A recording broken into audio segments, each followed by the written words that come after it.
Salam baku dapa, hai saudara yang diberkati Tuhan. Hendaklah kamu kaya dalam pelayanan kasih. Adalah tema khotbah Gemim mulai tanggal 18 sampai 24 September 2022. Tema ini didasarkan dari pembacaan kitab suci, yaitu surat 2 Korintus pasal 8 ayat 1 sampai 15. Sebelum kita membaca dan merenungkannya, mari kita berdoa. Ya Tuhan, puaskanlah dahaga kami dengan air hidup, dan kenyangkanlah kami dengan roti sorga, yaitu firman-Mu yang penuh kuasa dan mujizat. Demi Kristus Sang Firman yang kekal. Amin. Saudara, firman Tuhan yang akan kita renungkan di sejak tanggal 18 sampai 24 September 2022 oleh Lembaga Alkitab Indonesia diberi judul Pelayanan Kasih 2 Korintus pasal 8 ayat 1 sampai 15. Saudara-saudara, kami hendak memberitahukan kepada kamu tentang kasih karunia yang dianugerahkan kepada jemaat-jemaat di Makedonia.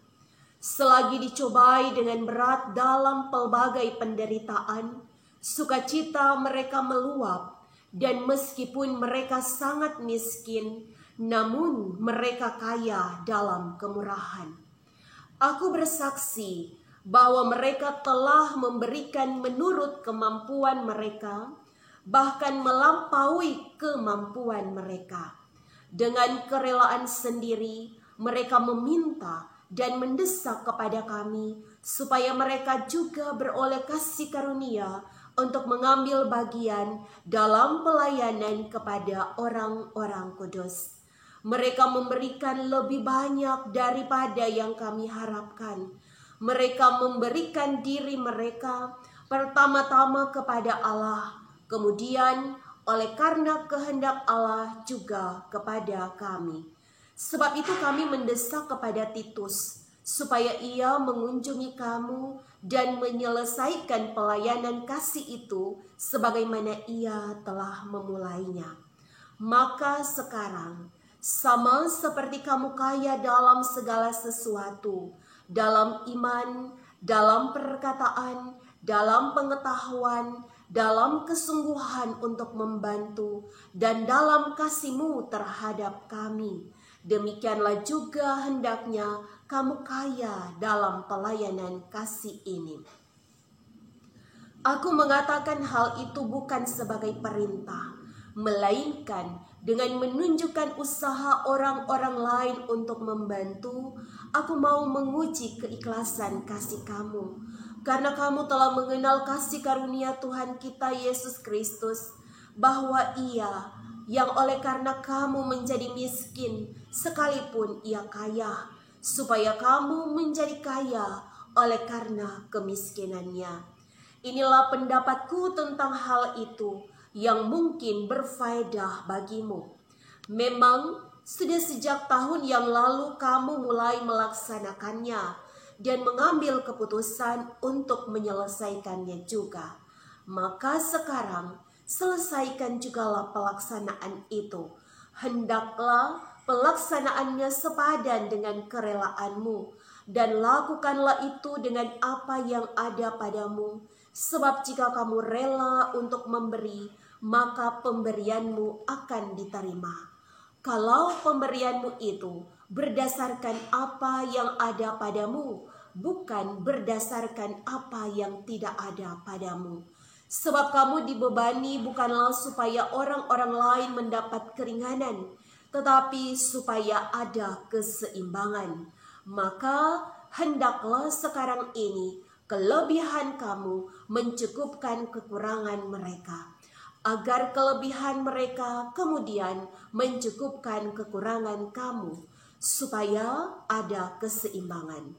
Seperti ada tertulis, orang yang mengumpulkan banyak tidak kelebihan, dan orang yang mengumpulkan sedikit tidak kekurangan. Demikian pembacaan firman Tuhan yang kudus. Jemaat Tuhan, pelayanan adalah kata yang identik dengan gereja. Pelayanan mimbar, pelayanan perjamuan kudus, pelayanan persekutuan, dan pelayanan diakonia. Diakonia berasal dari bahasa Yunani diakoneo, yang berarti menyediakan makanan di meja untuk majikan. Yang kedua, arti diakoneo adalah menggunakan karisma atau karis atau anugerah untuk kebaikan dan kepentingan orang lain, termasuk pengumpulan uang untuk orang-orang kudus yang dalam teks 2 Korintus pasal 8 ayat 1-15 menunjuk pada jemaat di Yerusalem. Sehingga diakonio adalah melayani. Orang yang melakukannya disebut diakonos atau diaken, dan pekerjaannya disebut diakonia atau pelayanan. Dalam gereja saudara dikenal ada 3 bentuk pelayanan diakonia. Yang pertama, diakonia karitatif. Kedua, diakonia reformatif. Dan yang ketiga, diakonia transformatif. Diakonia karitatif adalah memberikan ikan kepada mereka yang lapar, memberikan makanan kepada mereka yang lapar, memberikan uang kepada mereka yang berkekurangan, memberikan pakaian kepada mereka yang telanjang, memberikan tumpangan kepada mereka yang tidak memiliki tempat berlindung. Yang kedua, diakonia reformatif atau diakonia pembangunan. Ini adalah diakonia, yaitu dengan memberikan keterampilan, memberikan modal atau memberikan pancing agar orang tersebut dapat berusaha untuk ia mencari ikan sendiri. Ia memiliki keterampilan untuk bekerja. Lalu diakonia transformatif adalah diakonia pembebasan, yaitu mencelikan mata orang buta, mendoakan orang yang sakit, menghibur orang yang berduka, menguatkan orang yang lemah. Dan 3 bentuk pelayanan diakonia inilah yang dilakukan di dalam gereja. Saudara, anugerah atau karis atau karisma adalah pemberian yang Tuhan berikan, bukan karena kita berhak menerimanya, melainkan karena kemurahan hati Tuhan. Contohnya, kesehatan, nafas hidup, rumah, mobil, pakaian, pekerjaan, uang, harta, suami, istri. Itu Tuhan berikan sebagai kado. Sekalipun kita sebenarnya tidak layak untuk menerimanya karena kita pendosa, kita pemberontak, kita sering melakukan kesalahan dan menyakiti hati Tuhan, tetapi diberikannya anugerah. Contohnya lagi, hamba-hamba Tuhan, ada yang punya karisma untuk melayani, untuk berkhotbah, untuk mendoakan orang sakit, untuk bernyanyi, untuk memainkan musik. Itu namanya karisma. Dan tadi dikatakan bahwa karisma inilah, anugerah inilah yang digunakan di dalam diakoneo untuk kebaikan dan kepentingan orang lain.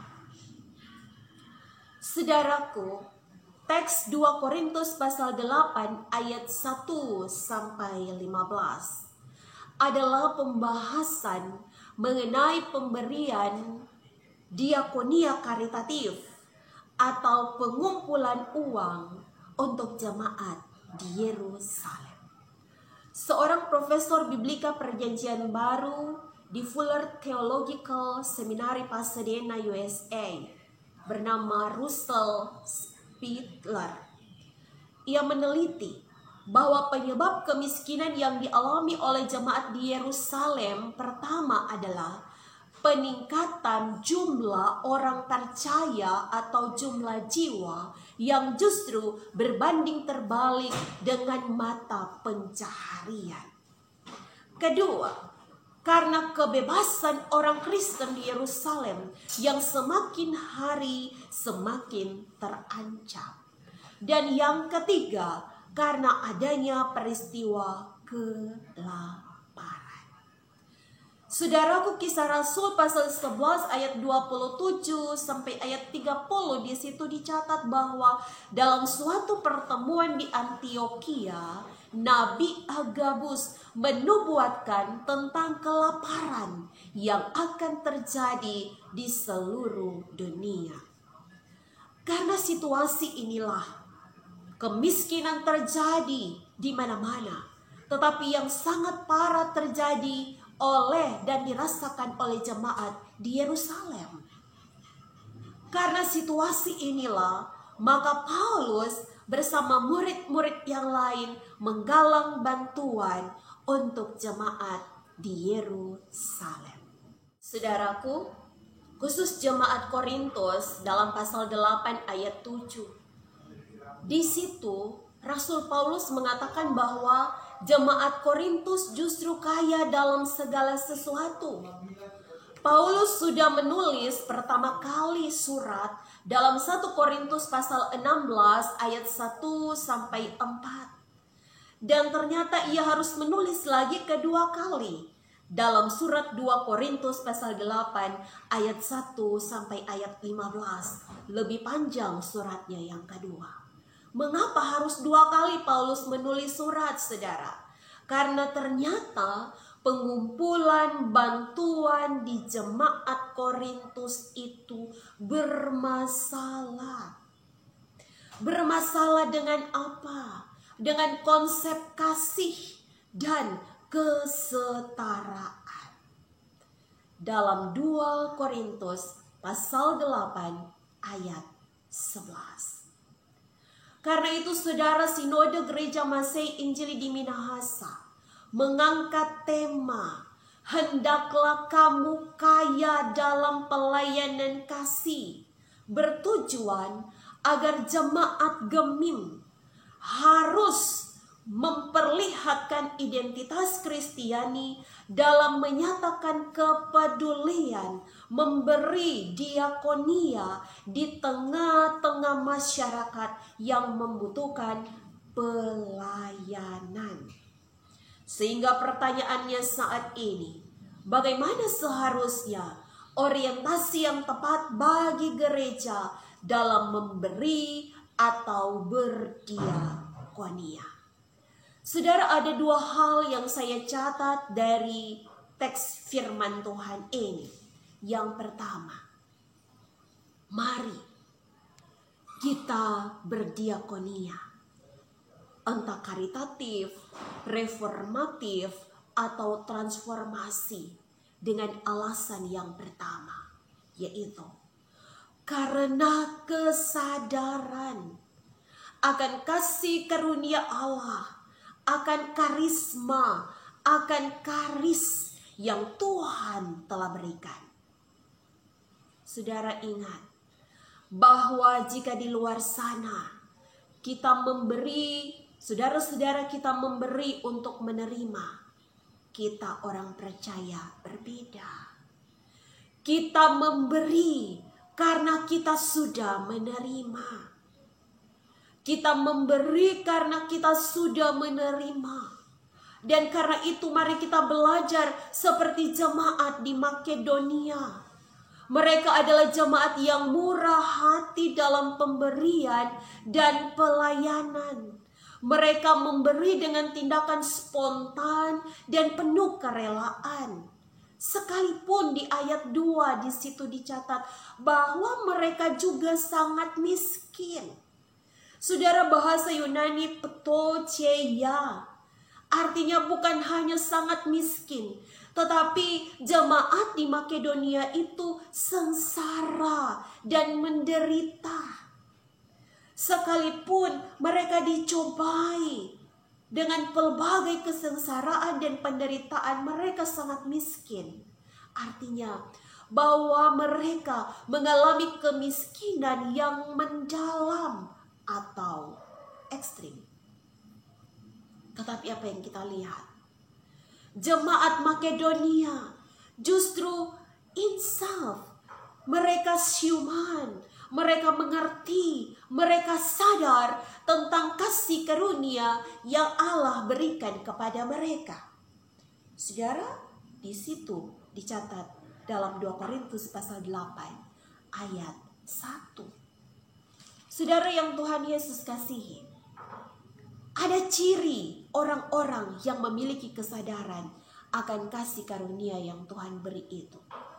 Ciri yang pertama kita lihat pada jemaat di Makedonia, bahwa mereka memberikan menurut kemampuan. Yang kedua, melampaui kemampuan. Yang ketiga, dengan rela. Yang keempat, mereka justru mendesak Paulus untuk mereka diberi bagian, mengambil bagian dalam pelayanan kasih. Sudah 4. Lalu yang kelima, ternyata mereka memberi lebih banyak dari yang Paulus harapkan. Dan yang terakhir, yang paling penting adalah mereka memberikan diri mereka.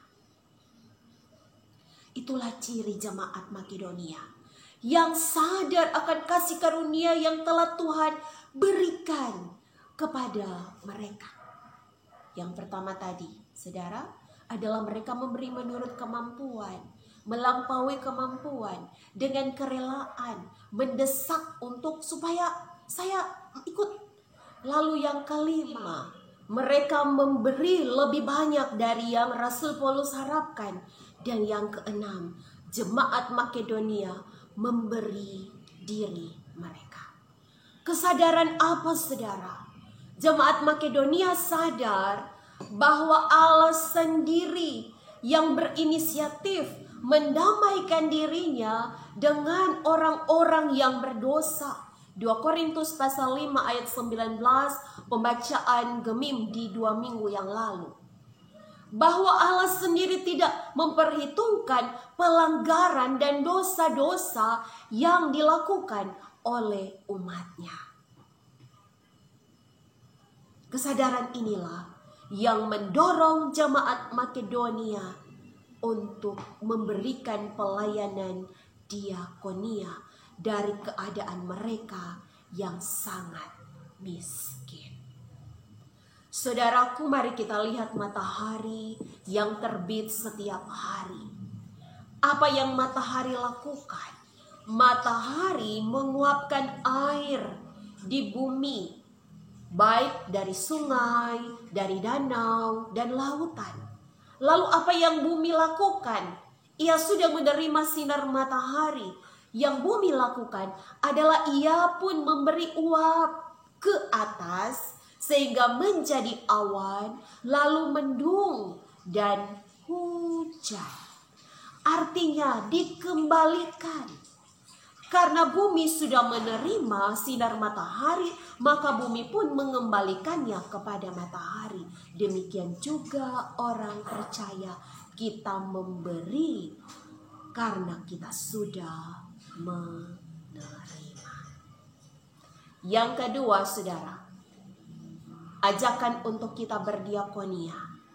Alasan yang kedua adalah supaya ada keseimbangan. Saudara Albert Einstein, dia berkata bahwa hidup itu seperti naik sepeda. Untuk menjaga keseimbangan agar tidak jatuh, kita harus bergerak. Kita harus bergerak.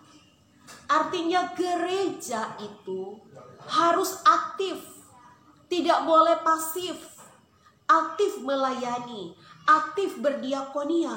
Bahkan sampai detik ini apa yang kita lihat, Tuhan Yesus sebagai kepala gereja, ia pun tetap aktif bekerja. Ia menerbitkan matahari tepat pada waktunya setiap hari. Ia memberikan oksigen, ia menghidupkan tumbuh-tumbuhan untuk kita bisa nikmati, kita makan. Ia memberikan kesehatan, ia aktif. Lalu kita pun sebagai gereja dituntut untuk aktif. Saudaraku, ayat 15 yang dicatat dari 2 Korintus, di situ dikatakan seperti ada tertulis, orang yang mengumpulkan banyak tidak kelebihan, dan orang yang mengumpulkan sedikit tidak kekurangan. Sebenarnya ini adalah nubuat yang dikutip oleh Rasul Paulus dari Keluaran pasal 16 ayat 18 mengenai kisah roti mana dan burung puyuh di padang gurun. Keluaran pasal 16 ayat 16, di situ Tuhan berkata, katakan kepada orang Israel, biarlah mereka keluar di pagi hari mengambil segomer seorang menurut jumlah jiwa, sehingga yang mengumpulkan banyak tidak kelebihan, yang mengumpulkan sedikit tidak kekurangan. Saudaraku, tahukah kita bahwa Danau Galilea atau Danau Genesaret adalah danau air tawar terbesar di Israel? Banyak sekali flora dan fauna yang hidup di sana. Danau Galilea adalah danau terendah di dunia setelah Laut Mati. Laut Mati adalah danau air asin. Apa bedanya Laut Mati dengan Danau Galilea atau Danau Genesaret? Di Laut Mati itu tidak ada tumbuhan dan hewan yang hidup karena tingginya kadar garam 10 kali lipat dari lautan biasa. Dan tahukah kita bahwa kedua danau ini, baik Laut Mati maupun Danau Galilea, memiliki sumber yang sama, yaitu Sungai Yordan. Mengapa itu terjadi? Karena Laut Mati, ia tidak mengalirkan air lagi. Ia hanya mengumpulkan airnya sehingga garamnya naik, kadar garamnya naik. Tetapi Danau Galilea, ia mengalirkan ke danau-danau yang lain, sehingga ia pun menjadi subur, tempat untuk hewan dan tumbuhan hidup di sekitarnya. Itulah saudara, arti dari keseimbangan. Karena itu hari ini, ketika firman Tuhan datang dengan tema, hendaklah kamu kaya dalam pelayanan kasih. Artinya, bahwa entah kita kaya secara materi, entah kita miskin secara materi, kepada kita sama-sama diberi kewajiban untuk berdiakonia. Karena berdiakonia tidak tergantung dari apakah kita kaya atau miskin, tetapi dari kesadaran kita akan kasih karunia yang Tuhan beri, tetapi juga akan pengetahuan kita supaya ada keseimbangan. Baik kaya atau miskin secara materi, punya kewajiban untuk berdiakonia, tetapi juga punya hak untuk menerima diakonia. Jemaat Tuhan, dunia di mana gereja ada, di mana saya dan saudara-saudara hidup dan melayani, adalah dunia yang sempurna. Dapat dikatakan dunia yang sedang tidak baik-baik saja. Yang kaya tambah kaya, yang miskin tambah miskin, yang susah tambah susah, yang tertawa, yang menangis. Tetapi dunia tetap dunia. Ketika seorang anak berkata, papa dan mama adalah duniaku, atau orang tua berkata, anakku adalah duniaku. Seorang kekasih berkata bahwa kekasihku adalah duniaku. Seorang pekerja berkata bahwa pekerjaanku adalah duniaku. Bahkan seekor anjing, ia melihat majikannya dan berkata, majikanku adalah duniaku. Tetapi ingat bahwa dunia yang kita tempati ini tidaklah sempurna. kenaikan harga minyak dunia yang berimbas pada kenaikan harga BBM di negara kita, kemudian berdampak pada kenaikan harga bahan pokok di mana-mana. Apa yang akan dialami oleh gereja? Bahwa gereja dikelilingi oleh kemiskinan, entah sekarang atau nanti. Maka firman Tuhan hari ini datang mengajak sekali lagi kepada kita untuk kita hadir, menyatakan diri bahwa saya orang Kristen yang aktif berdiakonia, aktif memberi. Oleh karena dua hal, saya sadar akan kasih karunia yang Allah berikan kepadaku, tetapi supaya ada keseimbangan. Saudara kekasih Tuhan, ingat bahwa kebahagiaan yang sejati bagi orang yang percaya bukan pada kuantitas. Ada berapa banyak rumah kita, mobil kita, kebun kita, tanah kita, rumah kita, bukan. Tetapi pada keseimbangan, pada keteraturan, pada ritme dan harmoni. Tuhan menolong. Amin. Kita berdoa. Bapa, dalam nama Tuhan Yesus, hamba-Mu telah selesai menyatakan kehendak-Mu, isi hati-Mu dan maksud-Mu. Mampukan jemaat-Mu ya Tuhan untuk berlaku seperti jemaat di Makedonia, tetapi juga mau berbagi ketika berkelimpahan seperti jemaat di Korintus, sehingga kami menjadi jemaat-jemaat yang menyatakan bahwa Tuhan kami adalah Tuhan yang murah hati, bahwa kami pun umatnya akan hidup dalam kemurahan hati bagi sesama, sebab kami pun hidup hanya karena kemurahan hati Tuhan. Diberkatilah para pendengar dan diberkatilah kami semua dalam nama Tuhan Yesus. Haleluya. Amin. Shalom.